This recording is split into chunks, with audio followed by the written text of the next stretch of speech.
And some would say that's the worst role of all, to be the historian, because we don't stick to history all the time in terms of facts. But is that what you're going to ask me? Well, that's what I was going to say, because obviously you have, and your work has helped craft the character of Charles that we see on screen. Now, I know for a fact, Robert, Charles and his team have been very disturbed by his portrayal in the earlier seasons because they think it's terrible PR for him amongst young people. Were you conscious of that? This is now our king. I mean, are you worried? Because presumably the new series has already been filmed. It's over the course of Diana's death, isn't it? So I presumably imagine it's not all going to be sweetness and light for Charles. Well, I mean,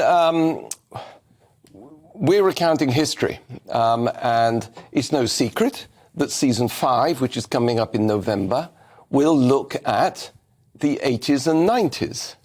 Now, no matter how you look at the details of the 80s and 90s, the big theme of the 1980s and 90s was the breakdown of the fabled royal marriage, for whatever reason, the recriminations between both sides.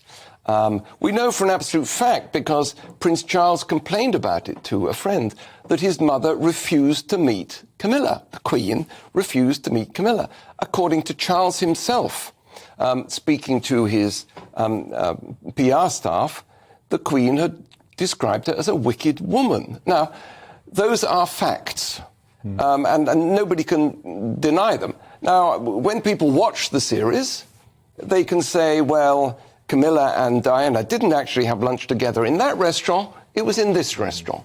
And they can point out, for example, throughout many episodes of the series, there is the wonderful figure of Martin Charteris, who is the private secretary to the Queen.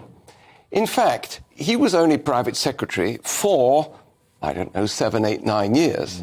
But the Crown goes over decades. We can't every episode bring in a new private secretary. So we have one private secretary to illustrate the very crucial role that the courtiers play in shaping the monarchy. Yes, it is going to be difficult, because my big theory about monarchy is that the most successful royals are the humble ones who realise it's not all about me. And you can immediately think of one royal who does think it's all about him and has come to grief as a result. Prince Charles has had tendencies in that direction. I think the great secret of the Queen's success is that she wasn't born into the main line of succession.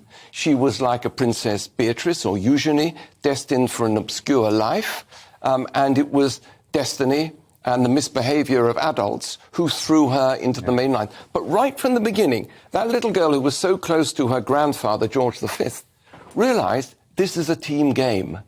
And even though she became captain of the team, she always remained a team player.